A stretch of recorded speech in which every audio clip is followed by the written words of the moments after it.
yang dikasih Tuhan, apa kabar? Saya percaya kita semua dalam lindungan Tuhan, dan kasih setia Tuhan tak berkesudahan dalam hidup kita. Mari nyanyikan pujian ini bersama-sama. Tiada berkesudahan kasih setiamu Tuhan, selalu baru rahmat-Mu bagiku. Hari berganti hari, tetap kulihat kasih-Mu, tak pernah berakhir di hidupku. Tiada berkesudahan, tiada berkesudahan kasih setiamu Tuhan, selalu baru rahmat-Mu bagiku. Oh, oh, oh, hari berganti hari, tetap kulihat kasih-Mu, tak pernah berakhir di hidupku. Katakan Tuhan Yesus baik, Tuhan Yesus baik, sungguh amat baik, untuk selama-lamanya. Tuhan Yesus baik, Tuhan Yesus baik, sungguh amat baik, untuk selama-lamanya. Tuhan Yesus baik. Ayo goyangkan badanmu ke kiri dan ke kanan, kita mau puji-puji Dia. Oh, oh, oh, oh, oh. Katakan tiada berkesudahan, tiada berkesudahan kasih setiamu Tuhan, selalu baru rahmat-Mu bagiku. Oh, oh, oh, oh, oh. Hari berganti hari, tetap kulihat kasih-Mu, tak pernah berakhir di hidupku. Oh, Tuhan Yesus baik, sungguh amat baik, untuk selama-lamanya. Tuhan Yesus baik, Tuhan Yesus baik, sungguh amat baik, untuk selama-lamanya. Tuhan Yesus baik. Mari kita saling memberkati satu sama lain di rumah-rumah. Bilang sebelah kiri, sebelah kananmu, katakan Yesus baik bagiku, Dia juga baik bagimu. Haleluya, puji Tuhan. Mari nyanyikan pujian ini. Yesus baik bagiku, Yesus baik bagimu, dulu, sekarang, dan selamanya. Ya sungguh baik. Sekali lagi, Yesus baik bagiku, Yesus baik bagimu, dulu, sekarang, dan selamanya. Ya sungguh baik. Ayo lebih lagi. Tuhan Yesus baik, sungguh amat baik, untuk selama-lamanya. Tuhan Yesus baik, Tuhan Yesus baik, Tuhan Yesus baik, sungguh amat baik, untuk selama-lamanya. Tuhan Yesus baik, dari selamanya, dari selama-lamanya sampai selama-lamanya, untuk selama-lamanya. Katakan Tuhan Yesus baik. Berikan tepuk tangan yang terbaik bagi Allah, kita sorakan haleluya. Kau baik.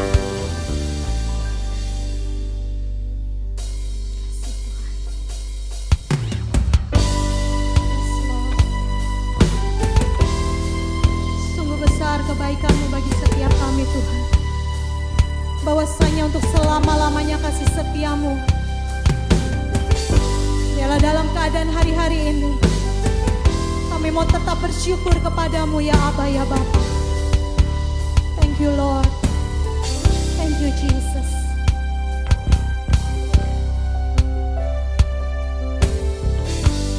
Banyak yang Kau perbuat di dalam hidupku. Rancangan indah-Mu terjadi di hidupku.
kasih-Mu sempurna,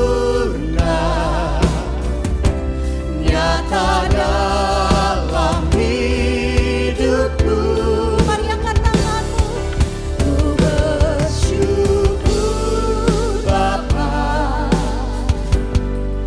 ku bersyukur Tuhan, buat kasih setia-Mu di dalam hidupku. Ku bersyukur, Sungguh kami bersyukur. ku bersyukur Haleluya. Thank you Lord Jesus. Buat kasih setia-Mu Tuhan. buat kasih setia-Mu di dalam hidupku.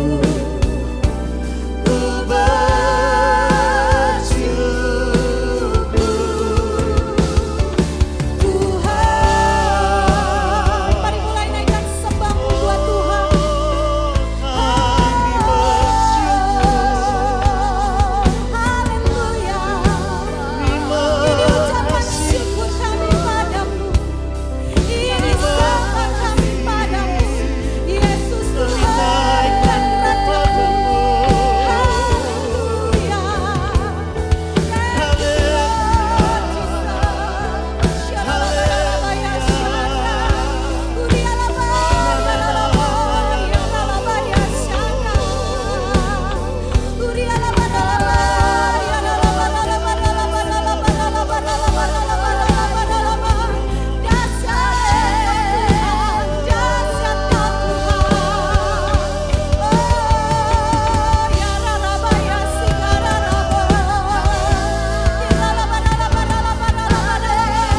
Biarlah saat ini kami mau berkata ya Tuhan, tak ada lembah kelam yang tak kulewati tanpa hadir-Mu. Hatiku takkan gentar, Hatiku takkan gentar, Yesus. aku tahu tangan-Mu yang menopangku. Sekali lagi jemaat Tuhan katakan, Tak ada lembah kelam yang tak kulewati tanpa hadir-Mu. Hatiku takkan gentar, sebab ku tahu tangan-Mu yang menopangku. serukan sebab Engkaulah Yesus, Kaulah Tuhan kami. Kaulah Yesus, Kaulah Tuhan, hanya Kau ku percaya. Sekali lagi Kaulah Yesus, Kaulah Tuhan, harapan hidupku. Ku bersyukur Bapa, sama-sama sekali lagi angkat tanganmu bersyukur sama Tuhan. bersyukur Ini kami anak-anak-Mu ya Aba, ya Bapa. buat kasih setia-Mu Thank you di Jesus. dalam hidupku. Ku bersyukur, Kami bersyukur Tuhan. ku bersyukur Bapa, ku bersyukur Tuhan, buat kasih setia-Mu di dalam hidupku. Ku bersyukur, Ucapan syukur keluar dari bibir kami. ku bersyukur Bapa, ku bersyukur Glory, glory bagimu Tuhan. buat kasih setia-Mu di dalam hidupku.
Shalom para wanita yang dikasihi Tuhan Yesus. Puji nama Tuhan kalau saat ini kita diberi kesehatan, kekuatan, dan kesempatan untuk bersama-sama mengikuti ibadah Women of Impact. Walaupun saat ini kita masih melaksanakannya secara online. WOI Talk kali ini kita akan mengangkat tema hidup yang berintegritas. Nah, untuk tema kali ini kita akan ditemani oleh seorang narasumber, seorang hamba Tuhan yang diurapi dan tentu saja yang kita nanti-nantikan. Ya, bersama saya di sini telah hadir Pak Aruna Wiryolukito. Shalom Jen. Shalom Pak Aruna. Terima kasih Pak Aruna udah luangin waktu ya di tengah kepadatan dan kesibukan jadwal Pak Aruna. Enggak sih, banjir aja saya lawan kali ini. Pak Aruna, tahun 2021 kan Gembala Pembina kita mengangkat tema tentang tahun integritas. Betul. Nah, kerinduan kami melalui WOI Talk ini, para wanita-wanita muda, pasangan muda dan pasangan-pasangan senior, mereka bisa mengaplikasikan hidup yang berintegritas ini dalam kehidupan mereka. Harus Nah, jadi ya. iya betul. Nah, kerinduan kami untuk mengerti apa sih sebenarnya integritas itu dan hidup yang berintegritas itu seperti apa, Pak? Bisa jelasin nggak, Pak? Ini menarik karena memang Alkitab kan tidak menggunakan kata integritas ya. Iya, betul. Kita kadang mengambil memang dari kultur, budaya dan kamus. Biasanya orang mengambil dari kamus yaitu adalah integer, itu bulat, utuh, tidak terbagi, komplit, perfect begitu ya. Kalau saya bilang sebetulnya bahwa integritas itu adalah Alkitab mencatat beberapa hal terkait integritas, yaitu misalnya kalau kita lihat bagaimana seseorang memandang dirinya sendiri. Jadi terkait dengan hidup diri sendiri. Iya. Integritas itu sebetulnya kalau kita lihat yang pertama tahu tuh kita. Jadi kalau ditanya integritas itu apa sih? Karakter Kristus ya. Oke. Kalau saya bilang justru karakter Kristus, buah roh, sabda bahagia, itu sebetulnya jauh lebih luas dari integritas loh. Betul, betul. Jadi kalau bilang, ya menjadi serupa dengan gambaran Kristus. Iya. Itu adalah goal yang dengan bahasa satu kata yang ultimate-nya adalah integritas. Oke. Berarti integritas itu adalah salah satu dari buah karakter ya, Pak ya? Ya, cuma memang kan kalau kita bilang, bayangkan ya, buah roh, satu buah 9 rasa. Terus kalau kita bilang karakter-karakter ilahi yang harus kita capai untuk menjadi serupa dengan gambar Kristus, mempelai kudus, kata apa sih yang paling mewakili semua yang paling gampang? Ya integritas sebetulnya. Ya, nah, betul. nanti kita bedah lah itu sebetulnya. Oke. Integritas itu kan adalah sebuah karakter, Pak. Dan untuk satu pohon mengeluarkan buah karakter yang baik, nah itu kan harus baik atau buruk harus dilihat lagi dari sumbernya ya Pak, asalnya ya. Jadi coba koreksi kalau saya salah ya Pak, benar gak kalau flow-nya seperti ini? Bahwa firman Tuhan bilang dari hati timbul segala pikiran. Ya. Nah dari pikiran itu kalau dibuahi akan menghasilkan perbuatan ya Pak atau tindakan. Perbuatan yang diulang-ulang akan menghasilkan kebiasaan. Habit ya. Ya, kebiasaan-kebiasaan yang terus dilakukan berulang-ulang akan membentuk karakter. Ya. Nah, Pak Aruna, kita rindu untuk mengetahui bagaimana cara untuk mengembangkan pola pikir yang benar ya, pola pikir yang baik, terus membentuk kebiasaan-kebiasaan yang baik sehingga supaya hasilnya nih buah karakter itu bagus dilihat orang. Casingnya kan, karakter itu yang dilihat orang casingnya kan ya Pak. Ya. Tapi kita ingin insight-nya dari asalnya kita ini baik. Apa yang harus dibangun, apa yang harus dibentuk, Pak? Pertama Alkitab mengatakan bahwa seorang dikenal dari buahnya. Betul. Itu pertama. Ya. Jadi sebetulnya nggak gampang loh melihat proses dalam. Orang hanya bisa melihat proses luar. Ya. Saya tuh bukan pecinta pohon. Saya cuma tahu pohon mangga sama pohon pisang. Iya. Karena di rumah saya ada. Ya ara oke, sekarang ada. Nah, saya tidak pernah tahu ini pohon apa. Teman saya pernah bilang, Pak, nanti kalau ke rumah saya ada pohon jambunya. Buat saya semua pohon sama. Ya. Selama itu ada buah jambu, saya tahu itu jambu. Tapi kalau nggak ada buahnya, buat saya sama. Nah ini konsep yang namanya seperti sebuah karakter. Kepribadian itu kan nggak berubah ya. Biar kalau orang berubah kepribadian mungkin mengalami traumatik sesuatu ya, jiwanya. Tapi kalau karakter bisa berubah. Nah pertanyaannya bagaimana supaya karakter yang tadi dihasilkan dari kebiasaan terus. Kemudian kenapa bisa kebiasaan ya? Karena itu menjadi sebuah keyakinan apa yang dia buat, yang dia yakini. Betul. Jawabannya satu, dasarnya semua adalah firman Tuhan. Jadi membaca firman Tuhan itu diresapi. Masuk diresapi, kemudian diyakini, banyak orang cuma baca aja nih, atau Oke. cuma baca saja, tentu saja masih repot tuh. Harus diyakini, diterapkan, dan diulang. Ada yang berkata, sudah lakukan firman Tuhan? Sudah Pak, berapa kali? Ya sekali itu, belum akan menjadi sebuah karakter hidup kita. Jadi pertanyaannya sebenarnya apa yang menjadi dasar supaya karakter bisa berubah? Firman Tuhan yang pertama. Karena kalau di luar itu pengurapan misalnya, terus tuntunan Tuhan, wah ini lebih abstrak lagi nih Jin. Jadi pertama adalah firman Tuhan. Saya percaya waktu kita baca firman Tuhan, dibaca, tentu saja dihafal dong ya, dihafal, kemudian diyakini, dicoba diterapkan, nggak semuanya pasti berhasil yang kita mau loh. Kalau gagal gimana? Berpegang pada sumpah walaupun rugi. Jadi terusin aja. Satu hari kita akan melihat sebuah buah yang muncul. Nah, hari itulah karakter akan menjadi bagian kehidupan kita. So integritas sebenarnya kalau kita lihat merupakan sebuah buah yang bisa terlihat atau dirasakan orang karena sebuah proses. Nah, proses menuju integritas ini yang orang nggak suka nih Jen. Makanya kenapa sih mentoring itu perlu? Proses pembentukan karakter itu berarti masuk dalam proses sanctification ya Pak? Yes. Jadi ini nggak ada hubungannya sama penebusan ya, justification ya, pembenaran. Karena ada proses keselamatan yang kedua. Karena yang pertama itu kan respon manusia nggak ada. Jadi perbuatan baik manusia nggak ada di situ. Semua karena Tuhan. Iya. Alkitab berkata bahwa engkau nggak bisa milih aku yang milih engkau. Gitu. Iya, betul. Tapi setelah itu ada proses yang berikutnya tuh. Betul. Nah, yang Petrus katakan, tambahkan kepada imanmu, Iya, ya toh? Kebajikan, pengetahuan, penguasaan diri. Terus ada 7 ditambahkan, dikatakan engkau harus berusaha dengan sungguh-sungguh menambahkannya. Kalau dapat nanti ayat 11-nya bagus banget tuh. Ada hak penuh masuk kerajaan sorga. Bayangkan itu. Wow. Nah, jadi integritas itu dampaknya besar. Menjadi serupa dengan gambaran Kristus itu yang menjadi sebuah goal sebetulnya. Iya, betul-betul. Lalu Pak, di tengah kondisi yang seperti ini ya Pak Aruna, kita hidup di tengah masyarakat yang saat ini permisif ya. Ya. Yang segala sesuatu itu diperbolehkan dan aturan juga lebih dilonggarkan. Dan itu tidak hanya terjadi di masyarakat pada umumnya. Itu masuk pada nilai-nilai gereja Pak. Ya. Jadi ambil contoh misalnya perceraian. Banyak tokoh-tokoh Kristen yang di tokoh politik ataupun di gereja mereka bercerai, banyak mengalami perceraian sehingga saat-saat ini mempengaruhi loh Pak rupanya. Ya. Jemaat untuk menganggap remeh lembaga pernikahan. Jadi ibaratnya kalau ada masalah dalam pernikahan cenderung untuk cepat menyerah. Ya. Jadi gimana nih Pak cara kita menjaga karakter integritas yang udah kita bentuk tadi nih, sementara di tengah-tengah kondisi kita hidup di tengah-tengah lingkungan yang permisif. Gitu. Gimana cara kita untuk tetap memegang karakter integritas ini? Juga di tengah-tengah kondisi jika kita tidak memiliki contoh. Misalnya di kantor Pak. Ya. Semua cari muka gitu kan. Ya. Sementara kita harus jaga integritas karakter kita.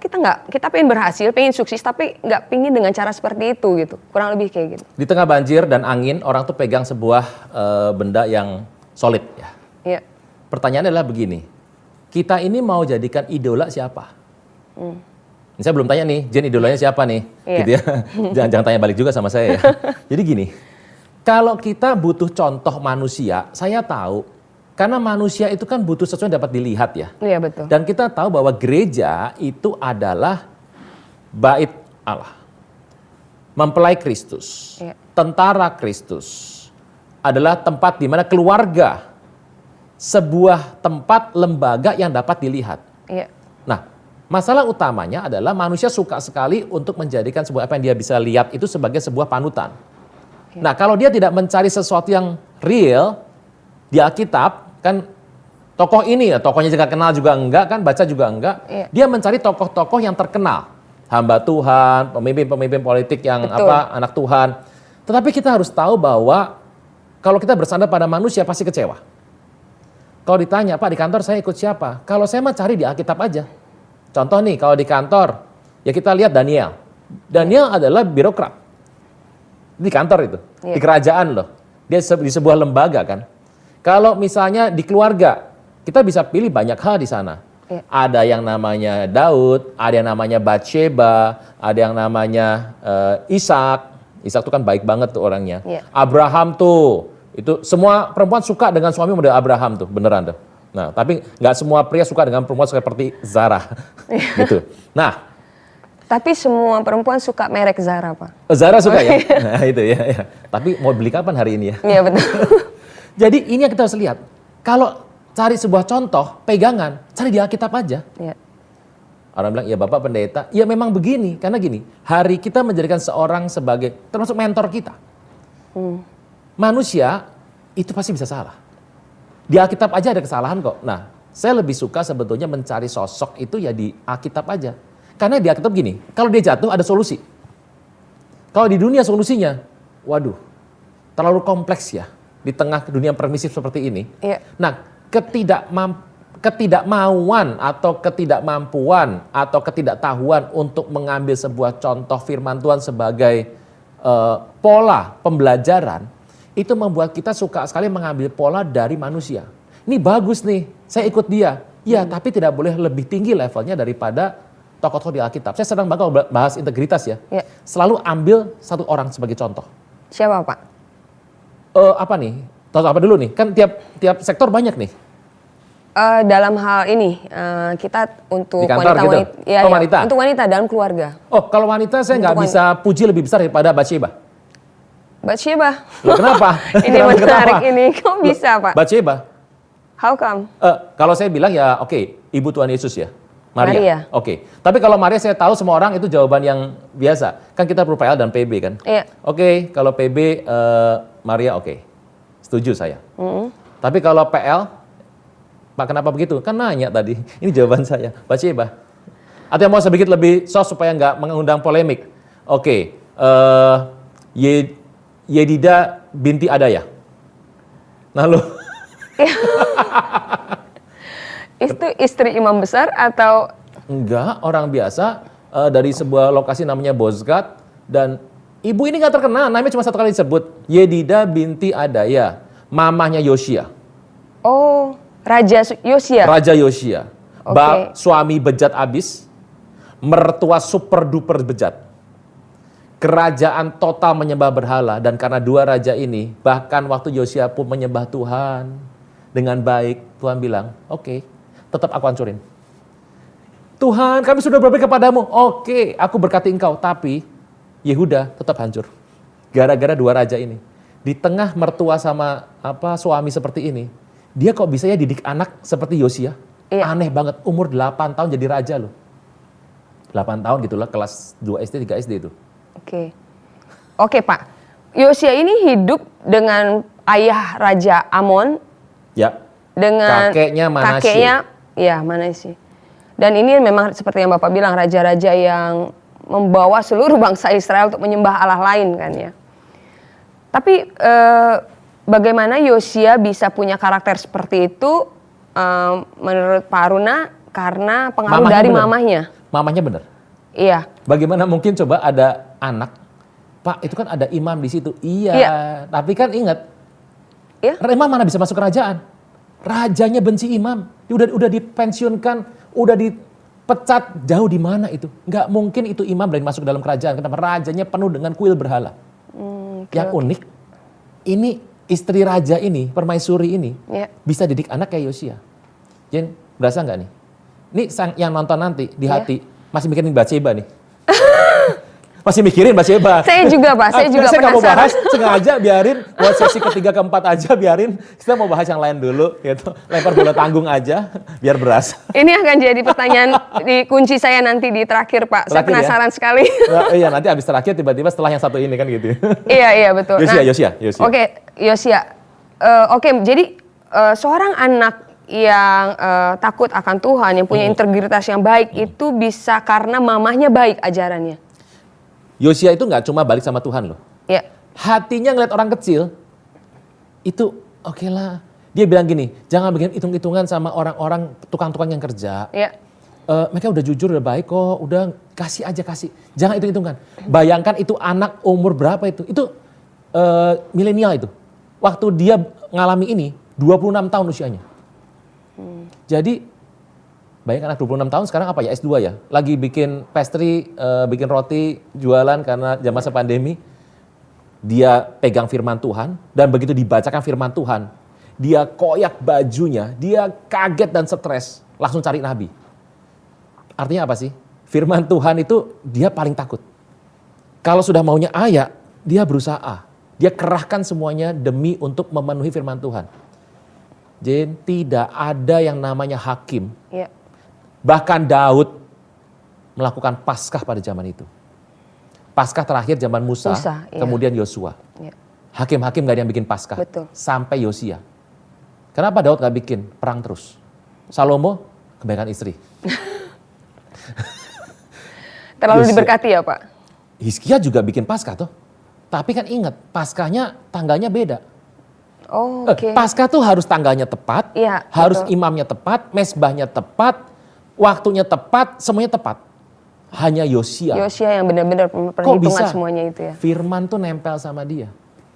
Ini mungkin akibat dari pengajaran mamihnya. Mamahnya. Dari Kelihatannya mamahnya yang mengajarkannya berulang-ulang. Penting ya Pak untuk mengajarkan berulang-ulang ya. Nggak Makanya cuma sekali kan Ibu ya. tuh kalau ngomong tuh penting loh, Jin. Iya, lebih dari papa ya Pak. Iya, karena kan yang di rumah kan ibu. Ya, Betul. papanya di rumah terus, gitu. Iya. Nggak kemana-mana, mama yang kerja. Ya itu lain. Iya. Lihat demo di Senayan. Tembak gas air mata, ditembak peluru karet, di pembakaran segala macam, disemprot air water cannon. Iya. Balik lagi, begitu hujan bubar loh. Karena semua anak di Indonesia pernah dengar mamanya ngomong begini. Jangan hujan-hujanan, nanti masuk angin. Bayangkan, Jin. Iya, oke. Jadi omongan mamah itu hati-hati kaum wanita kalau bicara sama anak. Wah, itu menarik banget. Dia lagi masak, diganggu, ada apa, nilai jelek mah. Bukan didoain, diomelin. Omel sambil masak ngomel, udah anaknya luka, masakannya keasinan. Nah, terus bapaknya datang ribut satu rumah tangga. Ya, saya tahu perempuan tuh kokoh dan kuat. Siapa contohnya? Yang tadi. Anaknya diajar luar Iya. biasa. Dia carikan mentor buat anaknya benar. Bener ya Pak, penting banget peran seorang ibu berarti ya. Saya jadi ingat dulu waktu mungkin anak-anak seusia saya kecil ya. Setiap kali kita melakukan kesalahan lalu berbuat jujur, orang-orang tua zaman dulu kerap untuk menyalahkan anak-anak. Tapi tanpa mereka sadar bahwa itu membentuk karakter anak-anak pada waktu mereka besar. Di dalam pikiran mereka seperti ada rema. Kalau mereka jujur, mereka ada konsekuensi. Mereka akan dihukum. Ya. Jadi bahaya ya Pak ya. Ya itu kan ada di era generasi X. Iya. Ya, X sama generasi baby boomer. Betul. Tapi kalau yang di bawah sekarang yang generasinya Alpha atau yang generasinya Z, itu orang tuanya sudah ikut yang namanya itu seminar, Iya, diklat psikologi. betul. Betul. Saya dorong aja semua ibu-ibu coba belajar. Karena memang kita ini kan hidup dari produk dari zaman ya. Iya. Produk zaman ini yang mungkin kita harus sedikit revisi-revisi ya. Betul. Jadi Mas Jen, tergantung seorang anak itu tumbuh besar punya karakter seperti apa juga tergantung karena pentingnya peran mama, peran ibu. Jadi penting banget hati-hati dengan tadi Pak Rune perkataan yang dikatakan kepada anak setiap hari. Betul. Jadi hargai setiap kali mereka melakukan kejujuran itu lebih baik ya Pak ya. Mama tuh filter Sehingga loh. mereka, iya. Filter, penguat, kan istri penopang ya. Betul. Saya sarankan kepada Anda yang nonton ini kan pasti ada anak muda yang pria. Ngapain ikut Way Talk pria? Ya boleh dong, kenapa nggak boleh? Namanya juga firman Tuhan. Kalau mau cari pasangan tanya mama. Oke. Ya jadi gitu. Jadi yang perempuan juga kalau sudah punya pacar, kalau sampai sudah mau deket pertunangan, belum kenalan sama calon mertua perempuan ya, kelihatannya harus hati-hati loh. Karena Anda melihat banyak produk dari suami Anda, itu dari mamanya. Betul. Dan produk dari istri Anda sedikit banyak adalah dari mamanya. Betul Pak Runa. Itu yang harus dicermati. Ya. Menarik nih Pak Runa. Menyambung tadi ya tentang kita menjaga integritas di tengah dunia yang seperti ini. Kalau bicara sama Pak Runa nggak noel-noel sedikit tentang akhir zaman kan nggak seru ya. Pak Runa, sebenarnya kita kan udah ada di akhir zaman, betul? Ya, abad pertama aja bilang ini adalah waktu yang terakhir. Gimana hari ini ya? Oke. Jadi gini Pak Runa, soalnya Tuhan Yesus bilang juga di Rasul Petrus di 2 Petrus 2 ya, bicara bahwa nanti Tuhan mau datang nih, cuma ada tanda-tandanya gitu ya.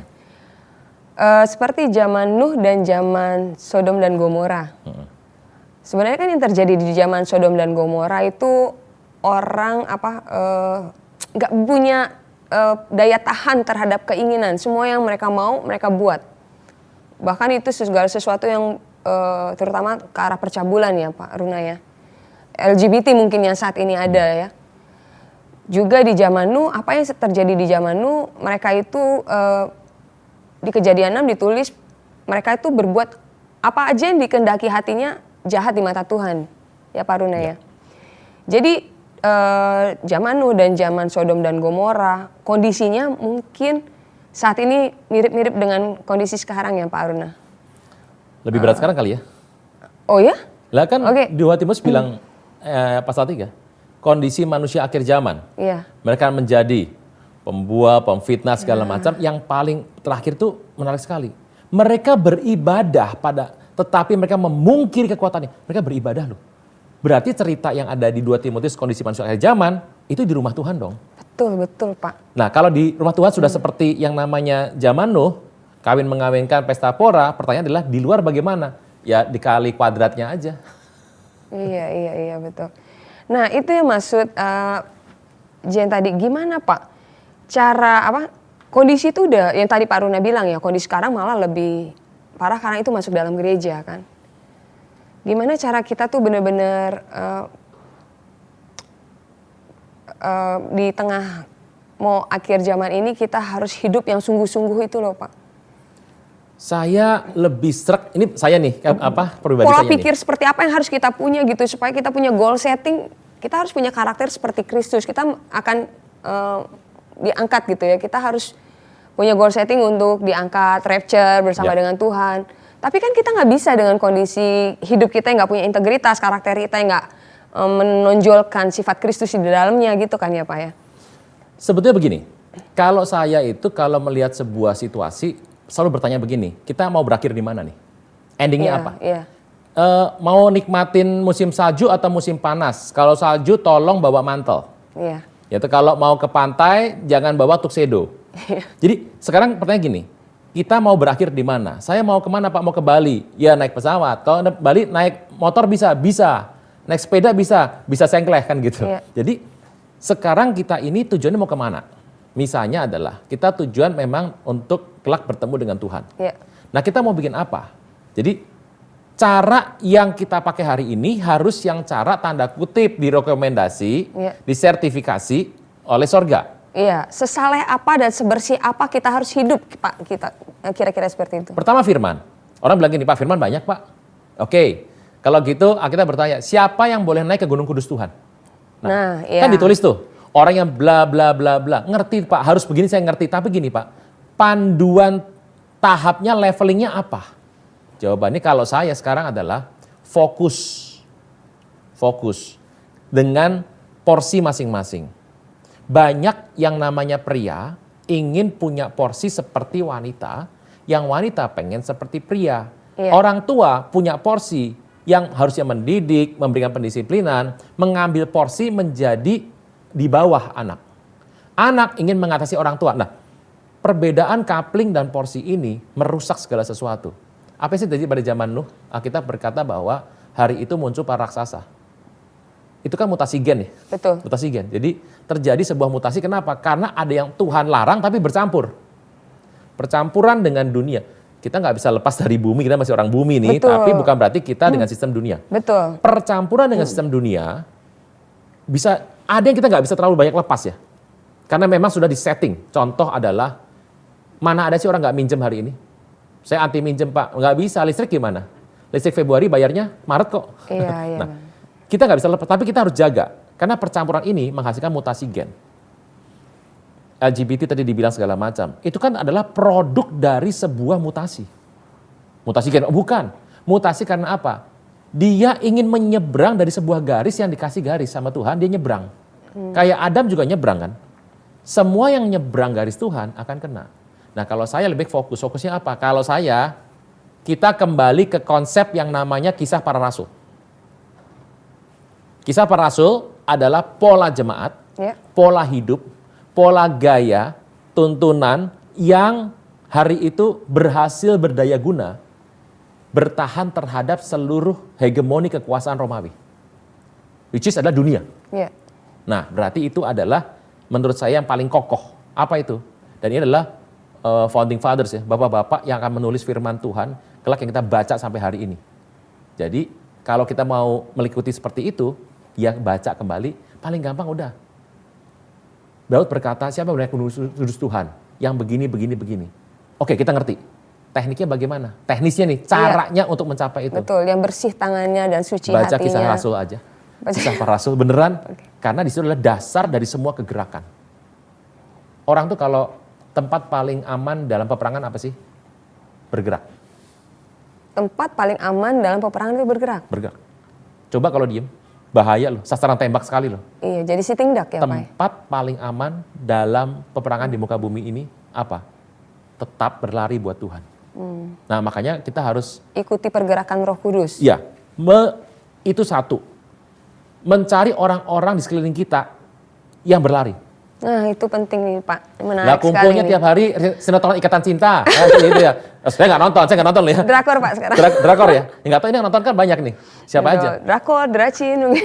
Ya nonton oke, karena itu kan mungkin untuk apa refreshing ya. Untuk hiburan betul. Saya sih tidak, tapi saya tahu bahwa ini bukan berarti dilarang.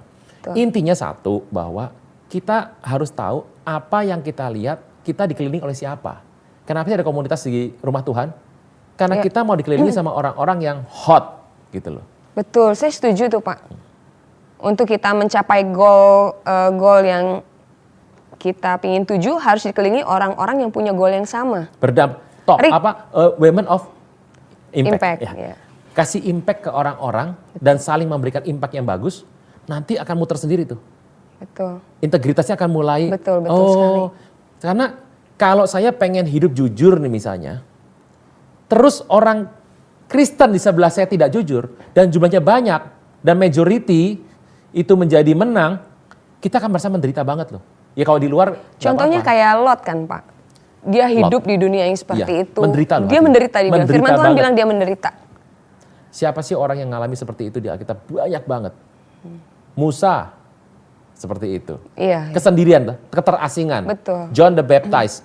Waduh, itu paling kasihan hidupnya. Dia sudah sepupu Tuhan Yesus, sudah melihat anak domba yang waktu di langit terbuka segala macam. Dia sahabat dekat dari Tuhan Yesus. Dia punya kelompok adalah kelompok yang paling dekat dengan Tuhan Yesus pada zaman itu.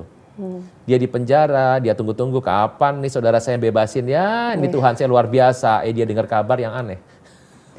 Ya. Penting sekali jadi untuk mengelilingi sekeliling ring satu kita kira-kira ya Pak. Mencari dengan orang-orang yang memiliki tepat. integritas yang sama, nilai-nilai yang sama ya Pak. Ini motivator nih, motivator. Kadang-kadang kita itu bukan nggak mau temenan sama orang ya, tapi kita harus menjaga untuk tidak terlalu banyak bergaul sama dia, karena dia itu nggak bawa kita kemana-mana. Iya betul. Ada berapa pintu yang harus ditutup ya? Bukan karena pintu itu tuh nggak bisa dibuka. Karena pasti buka tembok. Jadi memang dia nggak bawa kita kemana-mana. Oke. Kita layani dia, tapi kita akan menarik sedikit untuk tidak terlalu banyak terpengaruh oleh mereka. Oke. Kenal boleh, bergaul mungkin boleh, tapi jangan bersahabat mungkin itu ya Pak Rune. Choose your companion with care, you become what they are. Apa nih? Betul. Pilih teman hati-hati, nanti kamu jadi sama seperti dia. Yang suka belanja sama yang suka lihat-lihat doang nggak belanja, nggak mungkin pergi bareng. Karena suka lihat-lihat pasti malu. Yang suka main golf nggak akan pergi sama yang suka main catur. Dunia ini nggak perlu diatur secara kuat seperti itu ya. Orang terpisah sendiri kok. Berdasarkan nanti hobi, kesukaan, pasti begitu. Jadi kuncinya untuk kita bisa jaga nih karakter kita untuk tetap berintegritas ya kita harus dikelilingi orang-orang yang punya goal yang sama ya Pak ya. Simpelnya gini. Aja seperti itu. Gabung di Boy Talk, nah itu. Loh, iya dong. Oke, betul di Kan komunitas harus berani WOI dong. ya Pak. Iya. Woman of Impact. Iya, Impact gitu. Paling gampang itu. Iya. First step. Pak, ada pernah orang bilang seperti ini. Integritas seseorang justru terlihat waktu dia melakukan kesalahan. Gimana menurut Pak Runa? Maybe yes, maybe no. Karena integritas itu kan yang tahu sebenarnya orang itu sendiri dengan dirinya sendiri. Citra adalah pendapat orang sama kita, namanya credibility. Yeah. Integrity adalah cara kita pandang diri sendiri. Misalnya gini, berbagailah orang yang miskin di hadapan Allah. Berbagai orang yang berduka cita akan dihibur. Yeah. Berbagai orang yang lemah lembut karena akan memiliki bumi. Pertanyaannya, lemah lembut, berduka cita atau hancur hati sama miskin di hadapan Allah, yang tahu siapa? Orang bisa pakai baju mewah dengan hati merasa bahwa ini bukan punya saya. Bisa loh. Yang tahu ya cuma dia. Betul, betul. Integrity itu sebetulnya ya gak gampang dilihat. Integrity yang terus dibangun nanti akan muncul. Nah, yang muncul itu akan dinilai orang, namanya credibility. Jadi kalau ditanya sebetulnya seperti apa? Ya kita lihat buahnya itu. Jagalah kita untuk ke sana. Pegang firman Tuhan, dan isi firman Tuhan semuanya adalah integrity menurut saya. Hamba batu manusia nggak disingkirkan.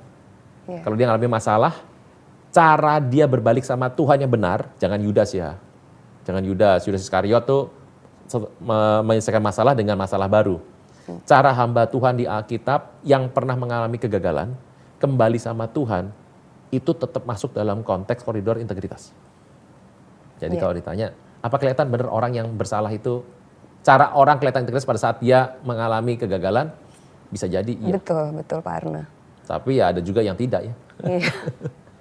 Justru terlihat pada waktu mereka mau admit ya kesalahan mereka, mengakui kesalahan mereka. Justru di situ terlihat integritas mereka. Masalahnya kita kan hidup dalam budaya ya. Ya budaya tadi, makin ngaku bukannya makin diterima, makin diinjek ya. Dihakimi, yang nggak ngaku malah diangkat. Ya lebih baik orang nggak ngaku kan. Betul Pak. Nah,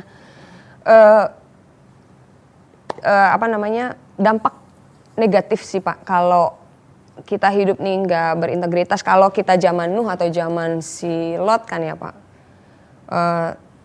mereka hati nuraninya terganggu dengan sekeliling kehidupan mereka. Lalu Tuhan lihat mereka orang-orang yang hidupnya nggak bercela kan, nggak terkontaminasi dengan orang-orang di sekelilingnya. Makanya Tuhan selamatkan mereka. Nah hari-hari ini nih Pak, kadang-kadang kita nggak sadar. Banyak jemaat Tuhan juga nggak sadar bahwa sebenarnya kita udah di ujung dari akhir zaman. Sehingga mereka masih hidup semaunya ya. Santai ya. Santai gitu. Padahal mereka nggak tahu dampak negatif dari kalau mereka nggak hidup berintegritas atau menghasilkan buah rohani, buah Roh Kudus ya pada kehidupan mereka. Iya, buah pertobatan juga. Ada bahaya yang mengintai mereka kan. Bisa dijelasin nggak Pak? Kasih kita wewenang Pak. Kasih kita wejangan Pak. Wejangan. Jadi gini. Pertama, kalau kita tidak melakukan apa yang ada di Alkitab yang kita kenal dengan bahasa satu katanya adalah integritas. Iya. Berarti kita sedang ada di sisi yang berbeda dengan sisi Tuhan. Saya tuh memilih dalam hidup ini untuk supaya kita itu tidak berseberangan dengan Tuhan. Setuju. Nah, jadi kita harus memilih dalam segala apapun pilihlah yang Jesus side.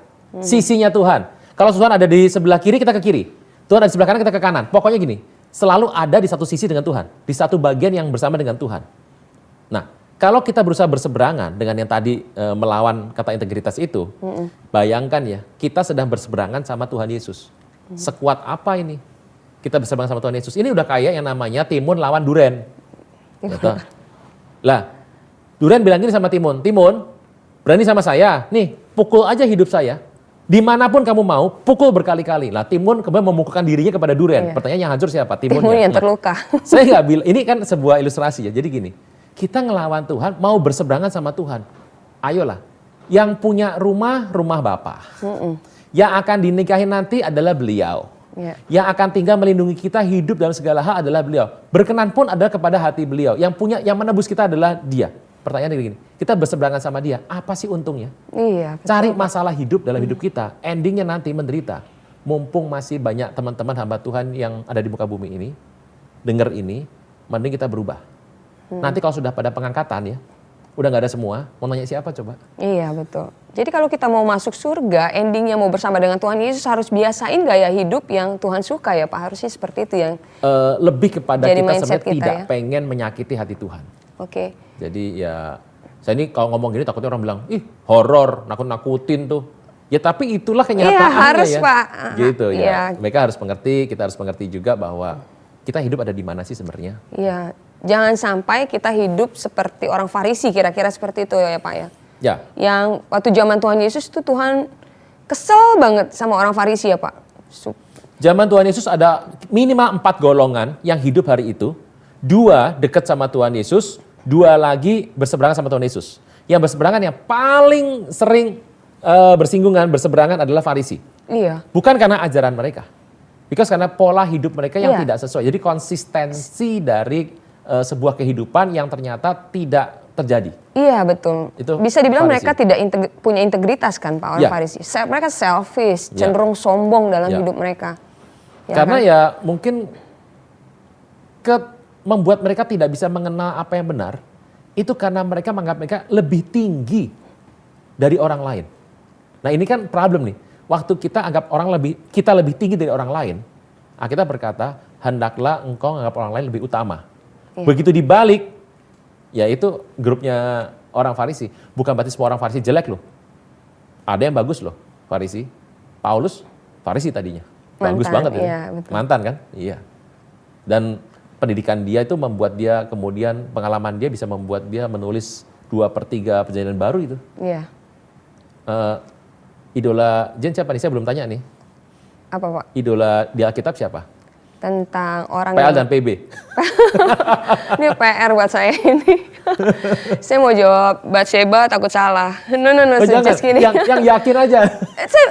Pak, belum bahas itu tentang Bathsheba. Kenapa?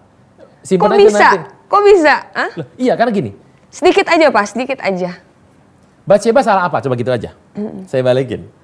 Biar teman-teman juga ini bola tanggung bagus nih. Mungkin karena banyak hamba Tuhan yang bicara Bathsheba itu sengaja mandi di sotoh rumah. Enggak. Bathsheba enggak mandi soto rumah. Daud yang naik. Begini ya.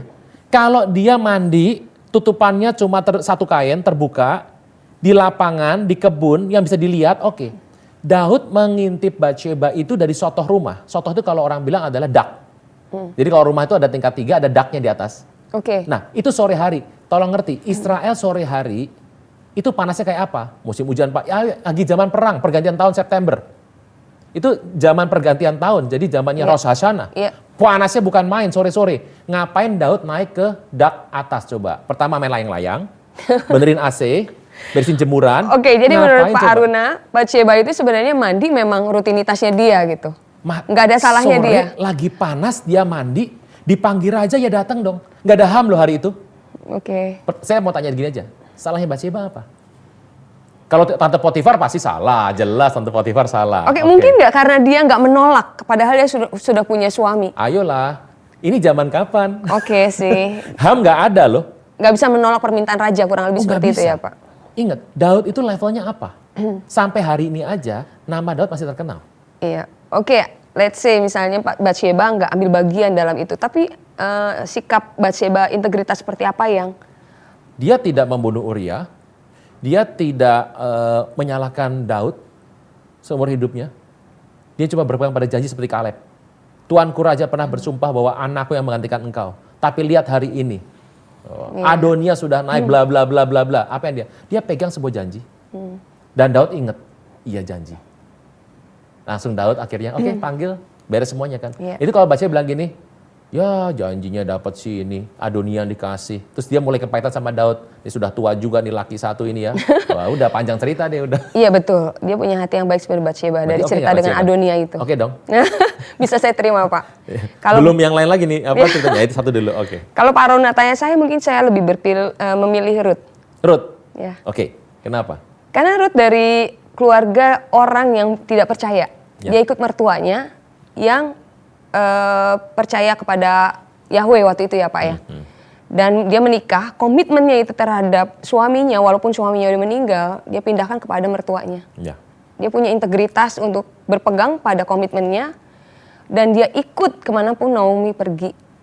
menyembah Allah yang disembah oleh Naomi. Dan kita lihat dari ketaatannya dia, dari integritasnya dia melahirkan juru selamat kita dari keturunannya dia. Berarti nanti the next Way Talk adalah Ruth. Aduh, Pak Runa senang sekali nih bisa bincang-bincang sama Sama-sama. Bapak nih. Ini tanpa terasa kita udah di penghujung dari Way Talk kita kali ini. Sehat selalu. Ya. Saya dapat banyak berkat, saya diberkati dengan pemahaman-pemahaman baru yang Thank Pak you Runa juga. bukain, terutama Bathsheba tadi, Pak. Enggak, selain itu juga banyak hal-hal baru yang saya terima. Ya. Ya, saya percaya jemaat Tuhan, jemaat WOI juga diberkati dan setiap yang nonton acara ini pasti diberkati dengan talk show hari ini. Pak Runa, sebelum kita menutup ini semua, bisa Pak Runa menutupnya dalam doa? Kita berdoa. Yuk, saudara sekalian yang menonton acara ini, kita sama-sama berdoa. Kalau Anda belum menerima Tuhan Yesus sebagai Tuhan dan Raja dalam kehidupanmu, buka tangan, jangan keraskan hati, cuma hanya Tuhan Yesus yang bisa membuat engkau lepas dari kesalahan dan dosa. Katakan, Tuhan, aku minta ampun semua dosaku, aku mengundang kau secara pribadi sebagai Tuhan dan Juru Selamat. Terima kasih buat namaku dicatat dalam kitab kehidupan. Bapa di sorga, inilah kami yang sedang melakukan sebuah perjalanan untuk sampai kelak di rumah Bapa.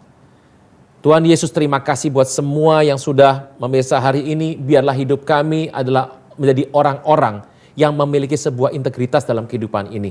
Berpegang pada firman Tuhan, berpegang pada sumpah walaupun rugi. Karena kami tahu firman Tuhan adalah terang bagi jalan kami, pelita bagi langkah-langkah kami. Dan biarlah anugerah-Mu boleh terus bersama dengan semua yang memirsa hari ini. Juga untuk semua Women of Impact yang menjadikan impact kemanapun mereka berada. Biarlah tangan Tuhan boleh menuntun kami berkenan di hadapan Tuhan. Di dalam nama Tuhan Yesus, biar berkat yang berlimpah boleh ada dalam kehidupan kita. Dalam nama Yesus, haleluya. Amin.